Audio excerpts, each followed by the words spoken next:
Radio Primisli.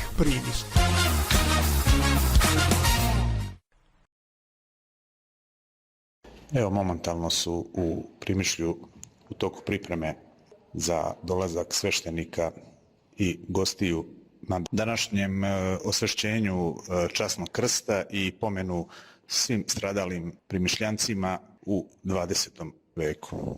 Osvešćenje krsta u crkvi Silaska Svetog Duha. Momentalno čistimo prilaze na ulazu u školu, pripremamo stolove i pripremljeno je besplatno osveženje za sve goste koji će danas doći da prisustvuju ovom događaju. U toku jučerašnjeg dana postavljen je krst. Krst smo postavljali Slobodan Sekulić, Tihomir Božić i ja, Đuro Lončar. I tu je bio prisutan i Tihomirov ujak Milan Lovrić. Svesrdnu pomoć smo imali i od Duška Sušića iz Primišlja, koji je tu nam bio, da nam da ključeve, da nam da frižider, da nam pokaže gde su prostorije kojima ćemo ostaviti piće.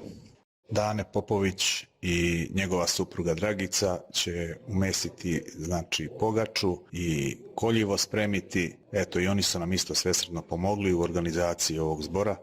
Juče smo se sreli sa bivšim predsjednikom mesne zajednice Aleksandrom Čubrom i on će danas biti prisutan, podržava. Također čuli smo se i sa Milanom Alinčićem, trenutnim predsjednikom mesnog odbora. Milan Alinčić će po dogovoru danas doći oko 16:30, isto će doneti osveženje i još nešto rasklopivih stolova.